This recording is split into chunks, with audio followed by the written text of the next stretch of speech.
Hey everyone! So obviously I'm not filming in my normal space, so there's probably going to be a lot of background noise that is sadly unavoidable, so I apologize for that.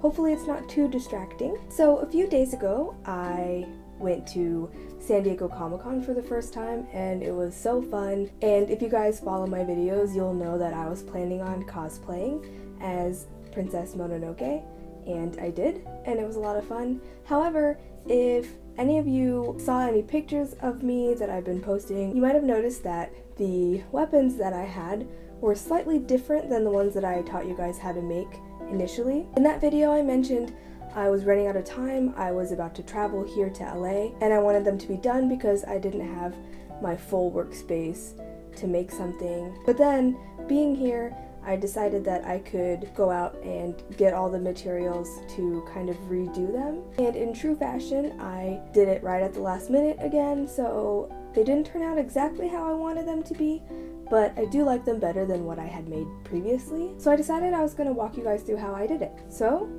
let's get started. To redo the spearhead and dagger blade, I used expandable foam. I actually bought the wrong stuff initially, which was DAP Tech Plus foam. It's latex foam, and it took a long time to cure, and it was way too soft for what I needed. What I ended up using that worked great is called Great Stuff. It cures way faster and it's more rigid, so it's easy to carve. Wood filler, sandpaper, a box cutter. One of the ones where you can expand the blade really far is ideal. A hot glue gun, cardboard, and white and red paint.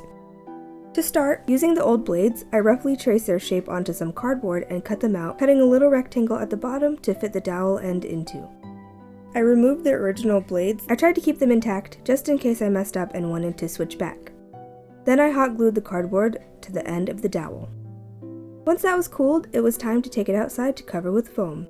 If you end up doing this inside, just please make sure to do it in a spot with really good ventilation. I covered both sides of the foam right off the bat, because I had a box that I poked dowel-shaped holes into so I could stick the weapon pieces in and keep them upright. If you didn't have a way to prop your piece upright, then you could totally just spray one side, let it cure for about 15 minutes or until it's not sticky to the touch, and then flip it over and spray the other side. Also, this stuff expands a lot, so if you do this, just be aware of that. I kinda went overboard on these things. Oh, and another thing. One bad thing about this Great Stuff foam is that it's not reusable. It's typically a one-use only kind of thing because the foam hardens in the little straw thing, so try to make sure to do all of your props at once. Then I let them cure completely. I played it safe and let them cure overnight, but according to the can, it can be totally cured after just 8 hours. Once it was cured, I started carving out the shape. The foam actually expanded a lot more than I realized it would, so it was kind of hard for me to figure out where the flat sides of the blades should be, so I had to carefully trim away the foam until I started to see the edges of the cardboard. Then I could really start carving the shape.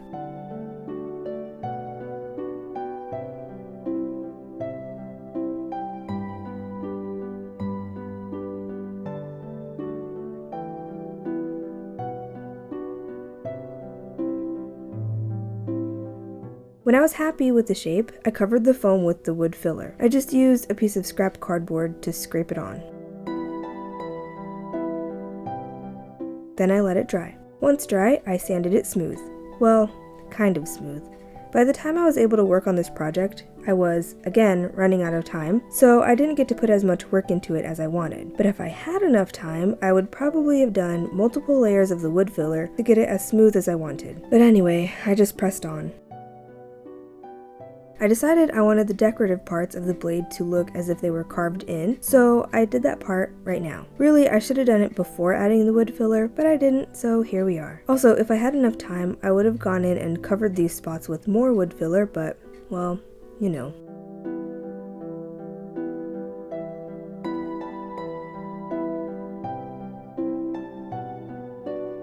So once I was happy with the carved details, I painted them white. Then I added the red paint to the carved parts. And then I just had to hot glue the red leather strips back in place, and then I was done. I'm pretty happy with how they turned out. It was fun to work with the foam. I'm definitely going to do it again. I just wish I had given myself more time.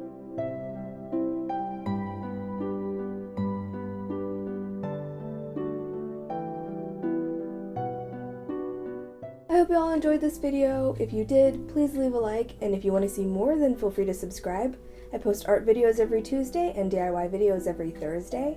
You can follow me on Twitter, Tumblr, Instagram, Pinterest, or Snapchat, and I'll leave the information to those down below. If you have any questions or suggestions for future videos, please leave a comment down below, and I'll see you next week.